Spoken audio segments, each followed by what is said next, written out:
Bismillahirrahmanirrahim. Assalamualaikum warahmatullahi wabarakatuh. Hamdan wa syukuranillah, salatan wa salaman ala rasulillah, amma ba'du. Apa kabar murid-murid sekalian?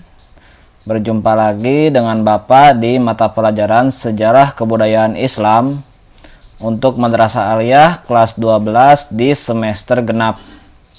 Pada pertemuan lalu kita sudah membahas tentang Islam di Asia, ya, khususnya Asia Tengah, Asia Selatan, dan Asia Timur. Sebelumnya kita sudah bahas Islam di Asia Tenggara. Sebelumnya lagi kita sudah membahas Islam di Indonesia. Artinya wawasan kalian sudah mulai terbuka nih, bagaimana Islam itu tidak hanya di ruang lingkup lingkungan kalian saja, tapi Islam juga hadir di berbagai belahan dunia. Bahkan Allah sendiri menjanjikan tidak ada satu bumi Allah pun di mana orang itu tidak ada yang bersujud. Artinya di setiap belahan dunia itu sebenarnya pasti ada orang Islam, meskipun seperti di Korea Utara ya, ada pasti orang Islamnya, meskipun tidak terdata atau secara sembunyi-sembunyi ya, di negara-negara tertutup misalnya. Jadi kita akan melanjutkan wawasan kalian akan lebih luas lagi saat berbicara ke dunia barat ya, west ya. Kita akan membahas Islam di dunia barat secara historisitas dan aktualitas ya. Jadi secara historisitas artinya nanti kita akan membahas sejarah-sejarah Islam di Eropa dan aktualitas faktanya masa kini seperti apa Islam yang ada di dunia barat. Tapi sebelumnya kita akan kasih latar belakang dulu. Kenapa sih ada istilah barat timur ya? Sebenarnya istilah barat timur ini lahir dari studi kawasan. Nah, jadi kalau orang itu biar gampang ya ngebedain dari segi budaya, dari segi etnis ya, biasanya dibagi menjadi barat dan timur. Nah, kemarin kita sudah bahas ya, kenapa sih Asia sering disebut timur ya. Kemudian tapi secara lahiriah ya, ketika Allah menciptakan bumi ya nggak dibedakan ya, ini daerah barat, ini daerah timur, tidak sebenarnya ya. Kita berkiblat itu kan ke barat juga ya. Sholat itu menghadapnya ke barat. Tapi bukan barat ini ya, bukan barat dalam arti studi kawasan ya. Tapi barat dalam arti karena posisi Arab Saudi itu di barat ya. Beda dengan kalau kita ada di Suriname ya, ada kan orang Jawa ya yang ada di Amerika sana, di benua Amerika itu di Suriname ya. Dia ke selatan ya, ke timur ya. Jadi sangat bertolak belakang sekali. Karena memang Arab Saudinya di sana ya. Oke, adapun yang dimaksud dengan barat oleh istilah kita itu adalah dalam arti Eropa, Amerika, dan sebagian Australia. Ya. Barat Eropa disebut barat ya, karena memang secara kebudayaan, secara kultur yang namanya barat itu asalnya dari Eropa. Kan kita ketahui ya, Amerika itu jajahannya Inggris ya. World nation ya, negara persemakmuran Inggris ya. Amerika, Kanada. Maka sebenarnya Eropa ini adalah yang disebut barat itu ya Eropa ya. Nah, nanti istilah barat itu merujuk kepada Eropa, kemudian Amerika, dan Australia. Kenapa Australia yang secara wilayah itu ada di timur dimasukkan ke barat? Nah, sebagian disebutkan karena warna kulitnya hampir sama dengan orang-orang barat ya. Karena seperti kita ketahui ya, Australia itu dijajah oleh Britania Raya ya, maka negara persemakmuran Inggris lah ya. Nah, maka dimasukkan ke barat. Nah, Adapun kalau setelah studi kawasan biasanya dibagi dari sini, dari Istanbul ya. Kalau ke arah barat itu barat ya, ke arah timur yaitu timur. Maka Turki ini disebut sebagai negara lintas benua karena Turki ini punya wilayah di daerah Eropa, meskipun nggak masuk Uni Eropa ya, dan ada juga di daerah Asia. Tapi kalau pertandingan bola ya Euro ikutnya ke ini ya, ke Eropa ya. Liga Champion juga ikutnya ke Eropa. Ya. Oke, itu yang dimaksud dengan barat. Kemudian timur ya, timur. Apa sih yang dimaksud timur di sini adalah Asia ya. Atau lebih jelasnya lagi, lebih spesifik lagi, disebut timur itu adalah Islam. Karena seperti kita pelajari kemarin ya, Islam itu adalah agama terbanyak yang dianut di benua Asia. Nah, Islam di dunia barat adalah Islam yang hadir di kawasan Eropa dan Amerika saat ini. Ini yang akan kita pelajari ya. Nanti Australia kapan-kapan lah kita pelajari. Tapi yang kita pelajari sekarang di kawasan Eropa dan Amerika. Di dunia barat jumlah umat Islam ini ada sekitar 6% ya, minoritas, karena paling banyak itu Kristen ya, Protestan dan Katolik. Nah, jadi cukup 6%. Tapi 6% itu agama kedua terbanyak. Nah, jadi 6% penganut Islam di barat. Lalu kita belajar secara aspek sejarah dulu ya, sejarah Islam di dunia barat. Sebenarnya Islam sudah masuk ke barat itu di abad ke-8 ya, abad ke-8, yaitu pada masa keruntuhan Bani Umayyah yang pertama ya. Jadi Bani Umayyah ini disebutkan melakukan perluasan wilayah ke Afrika Utara melalui Laut Mediterania ya, atau kita sebut sebagai Laut Tengah ya. Coba kita gambarkan. Nah, Bani Umayyah ini kan di Damaskus ya, di Suriah sini, ininya ibu kotanya. Dia punya armada perang. Armada perang yang bertugas untuk penaklukan di Afrika Utara di sini ya. Dari mulai Mesir, Libya, kemudian Tunisia, Aljazair, sampai ke Maroko. Sampai ke Maroko. Nah, sampai ke Maroko sini. Nanti pada masa keruntuhan ya, menjelang keruntuhan Bani Umayyah ya, Bani Umayyah pertama itu sekitar 91 tahun ya, 90 tahun kurang. 91 tahun kurang.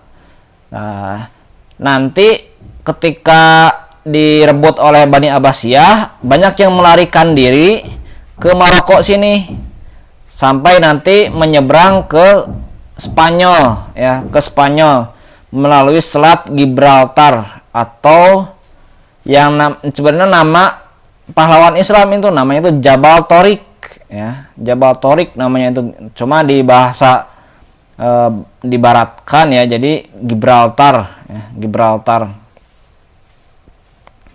Nah, nanti Andalusia ya, kemudian Cordoba ya, ini ditaklukkan ya. Nah, jadi banyak penaklukan oleh Spanyol oleh Tariq bin Ziyad ya, yang tadi disebut sebagai Selat Gibraltar yang menghubungkan antara Maroko dan Spanyol.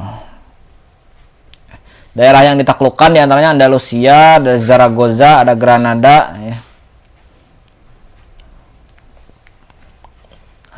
Kemudian menjelang keruntuhan Bani Umayyah I, para penguasa terakhir melarikan diri ke Spanyol dan membentuk Daulah Umayyah II ya. Ya. Dan Daulah Umayyah II ini enggak sebentar ya. Kalau Daulah Umayyah pertama malah cuma 91 tahun, tapi ini bertahan hampir abad ke-15 ya, sampai nanti terjadi tragedi La Reconquista ya, yang dilakukan oleh Ratu Isabella ya dan Ferdinand. Apa yang dilakukan ketika La Reconquista ini adalah mengusir semua orang Islam yang ada di Spanyol. Ya. Diusir semua, dikasih 3 pilihan ya. Masuk agama Kristen, atau diusir ya, atau dibunuh ya. Maka dari tahun 1400-an ya, Islam sudah hilang dari Spanyol, meskipun ya sampai sekarang masih ada sisa-sisanya ya. Ini perspektif sejarah yang pertama, yaitu datangnya Islam itu dari daerah Maroko, dari Afrika Utara masuk ke Spanyol. Nah, Spanyol ini sudah masuk ke Eropa ya. Nanti sempat masuk juga ke Prancis. Maka di Prancis ini Islam itu sebenarnya masuk ke Prancis sudah dari awal-awal, karena ini punya wilayah dari sini ya. Ke Prancis itu udah dari awal-awal ya. Nah, untuk yang kedua, secara historis Islam itu masuk dari daerah sini, dari daerah negara Balkan oleh Turki Utsmani. Setelah runtuh Spanyol, Andalusia, Turki Utsmani mulai menyerang ya, mulai meluaskan wilayah ke daerah, kalau yang di dulu itu dinamakan Konstantinopel ya, Konstantinopel. Nah, jadi Konstantinopel ini membuka perluasan wilayah dari Turki Utsmani ke negara-negara di Eropa. Nah, negara Eropa Tenggara ya, yang biasa disebut sebagai negara Balkan ya. Ini ada Bulgaria, Serbia, Bosnia, Romania, ya, Hongaria, sampai perbatasan ke Austria. Nah, nanti karena kalau masuk ke Austria udah kalah ya, udah kalah. Sampai sekarang yang masih banyak banyak mayoritasnya di Albania ya, Bosnia dan Kosovo.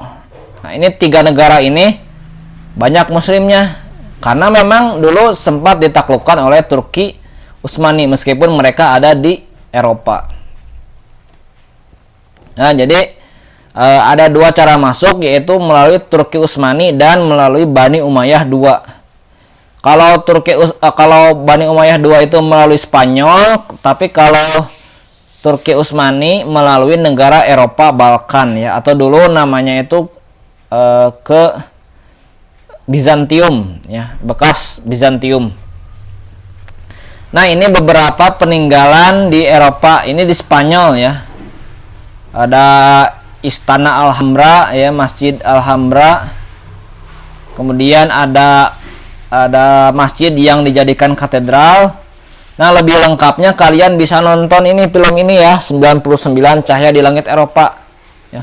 Bagi Bapak ini lumayan bagus lah buat ditonton. Di 99 Cahaya ini banyak dibahas, atau di cuplikannya banyak membahas tentang peninggalan Eropa, baik peninggalan dari Bani Umayyah II atau peninggalan dari Turki Utsmani.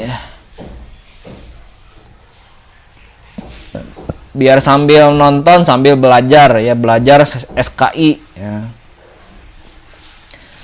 Nah, untuk sejarah mungkin Bapak bisa gambarkan seperti itu ya, secara besarnya ya, karena waktu kita terbatas. Tapi secara besar, gambaran besarnya itu cukup sebenarnya untuk menggambarkan sebenarnya Islam itu sudah menyebar ke Eropa dari abad ke-7 ya, atau abad ke-2. Kemudian untuk masa kini ya, bisa dikatakan Islam di Eropa itu punya 2 wajah ya. Yang pertama itu wajah konflik ya. Jadi banyak sekali konflik ya ketika orang Islam ada di Barat ya. Di antara konflik yang dikenal ya, ini diantaranya saja ya. Nanti banyak juga kontroversi seperti penggambaran kartun Nabi Muhammad dan sebagainya, nanti kita akan bahas juga ya. Nah, yang pertama adalah konflik Bosnia dan Serbia. Jadi orang Serbia ya, jadi ketika Turki Utsmani itu sudah sudah runtuh. Nah, orang Islamnya masih banyak ya di sini di Bosnia ini ya, di Bosnia. Kemudian ketika Yugoslavia pecah, ya akhirnya ada yang etnis Bosnia ya. Ada juga etnis Serbia. Etnis Bosnia ini kebanyakan beragama Islam. Nah, beda dengan etnis Serbia ya.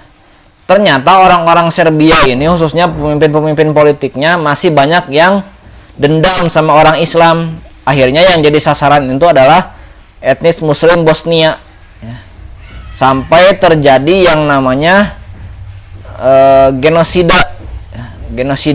Genosida itu adalah pembantaian secara sistematis ya, terhadap orang Muslim di di Barat, dalam hal ini di Bosnia ya. Selama kurang lebih 3 tahun ya, 3 tahun sampai nanti PBB dan turun tangan dan sebagainya. Meskipun ya ketika orang Islam yang diserang ini telat sekali ya ininya responnya. Beda ketika bukan Islam atau orang Islam yang dianggap ya menyerang. Kemudian yang kedua adalah gelombang Islamofobia pasca terjadi tragedi 9/11 atau 9 September 2001 ya. Kita cari ya September. Tragedi yaitu adalah Al-Qaeda ya. Al-Qaeda membajak pesawat dan menabrakkan di 2 gedung di New York ya. New York atau di Washington ya, di WTC ya, gedung WTC New York ya, di New York. Nah, ini adalah gelombang Islamofobia. Akhirnya sejak ini 2001 ke sini, gelombang Islamofobia terutama di Amerika itu cukup kuat ya. Meskipun nanti gelombang Islamofobia ini jadi berkah tersendiri. Karena apa? Ternyata setelah orang mempelajari Islam lebih mendalam, justru mereka menemukan kebenaran dalam Islam ya, kebenaran dalam Islam yang akhirnya justru berbondong-bondong banyak masuk Islam. Jadi peristiwa Islamofobia 9/11 2001 ini adalah pembajakan pesawat oleh Al-Qaeda. Al-Qaeda dulu pimpinannya itu Osama bin Laden ya. Ke New York ya, ke New York. Kemudian pada akhirnya setelah ini menimbulkan gelombang Islamofobia yang begitu tajam. Islamofobia itu apa, Pak? Fobia itu orang yang curiga ya, takut ya. Takutan yang berlebih sehingga menimbulkan kecurigaan terhadap umat Islam. Jadi dikit-dikit kalau ada umat Islam teroris. Nah, itu Islamofobia ya. Nah, ini wajah Islam yang pertama dalam hal aktual, yaitu isinya itu konflik ya, umat Islam dan Barat ya. Tapi wajah Islam yang kedua adalah justru pertumbuhan Islam yang pesat di Eropa saat ini. Jadi ada beberapa faktor ya, diantaranya adalah karena faktor demokratis ya. Jadi negara Eropa itu rata-rata iklim demokratis ya. Jadi salah satu ajaran demokratis itu adalah persamaan hak ya. Persamaan hak. Jadi orang Islam mendapatkan hak di Barat meskipun dia minoritas ya. Jadi cukup leluasa ya menganut agama dan berdakwah secara damai. Nah, dengan hal ini justru kalau orang Islam itu dikasih lahan yang rata ya, ini teori dari Bapak sendiri ya, punya asumsi kayak gini. Kalau orang Islam itu head to headnya itu istilahnya rata ya, seperti di Indonesia ya dulu. Rata lah ya, nggak ditekan, maksudnya nggak dijajah, nggak oleh agama lain. Sebenarnya peluang peluang, bukan peluang ya, pasti menang ya, pasti menang. Dan akhirnya ini yang terjadi di negara-negara demokratis, banyak yang masuk Islam ya. Meskipun di Eropa sendiri ya punya negara yang mayoritas muslim seperti Albania, Kosovo dan Bosnia, dan juga negara yang lintas benua seperti Azerbaijan dan Turki dan Kazakhstan. Nah, negara-negara seperti Inggris, Jerman, Prancis itu memiliki kenaikan penganut agama Islam yang cukup signifikan. Ya. 5% lebih. Itu lumayan, 5% lebih juga ya.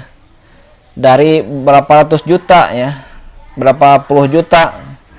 Ini sudah lumayan 5% juga. Bahkan sekarang banyak kuota belajar beasiswa ya ke untuk negara-negara Islam seperti Indonesia. Nah, kalau nanti kuliah ya S2 ya, ada namanya program LPDP. Bapak dulu cita-cita kuliah di luar negeri, LPDP ya, tapi belum kesampaian ya. Bapak dulu target itu ke Inggris ya. Karena di Inggris itu ada Islamic Finance. Kebetulan Bapak jurusannya itu, tapi ya mungkin kalian nanti yang lebih sukses dari Bapak ya, bisa S2 ke Inggris atau ke daerah manapun ya. Bagi Bapak justru dengan sekolah ke luar negeri itu bisa membuka wawasan lah buat kalian ya. Nah, itu adalah pertumbuhan pesat ya. Kita bedah satu persatu ya, di antaranya saja ya. Inggris itu bisa dikatakan yang cukup ramah ya. Jadi banyak sekali, bahkan ya sampai Islam yang sesat itu justru banyak di Inggris ya, seperti Ahmadiyah. Ahmadiyah itu di Inggris banyak gede loh ya, dibanding NU Muhammadiyah ya. Di Inggris itu lebih banyak Ahmadiyahnya. Maksudnya secara persentase ya, saking terbukanya Inggris ini terhadap agama lain termasuk Islam ya. Bahkan di wali kota London sekarang ya, Sadiq Khan itu orang Islam ya, keturunan Pakistan. Dan yang terbanyak itu kalau di Inggris ya, yang terbanyak itu dari Pakistan, dari Bangladesh dan negara-negara Afrika ya, cukup banyak ya. Kemudian di Jerman juga banyak ya, di Jerman hampir 5,7%. Ya. Kalau Jerman itu kebanyakannya dari Turki ya. Bahkan disebutkan generasi sekarang itu udah generasi ketiga, artinya sudah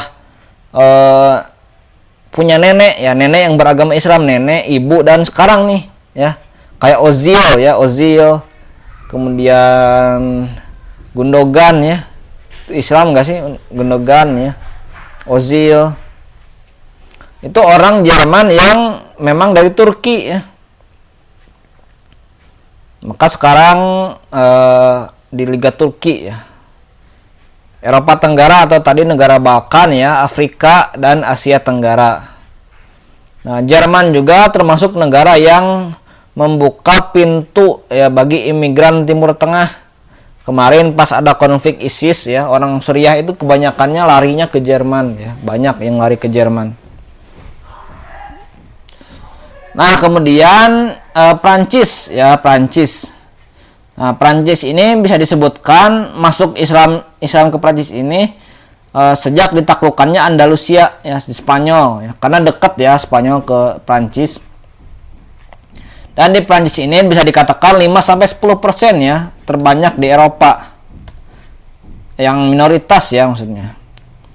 Nah, banyak juga orang-orang muslim yang, tokoh-tokoh muslim itu yang menjadikan Prancis itu sebagai tempat untuk perlindungan ya, seperti Jamaluddin Al-Afghani, Muhammad Abduh, Hasan al-Banna.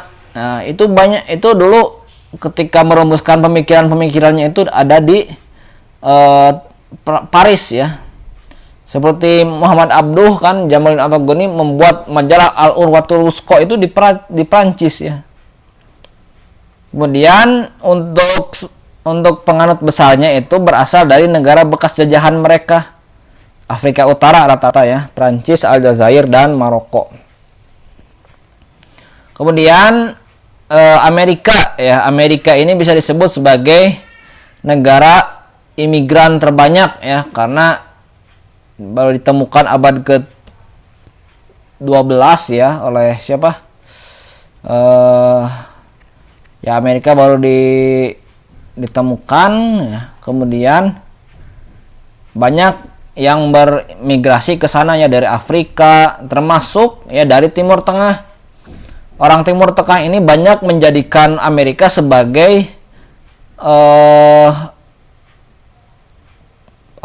pelarian ketika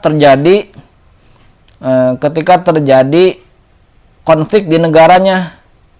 Ini larinya itu banyak ke Amerika. Tapi yang paling banyak Asia Selatan ya. Mungkin orang India ya, Pakistan, Bangladesh banyak ya berarti ya.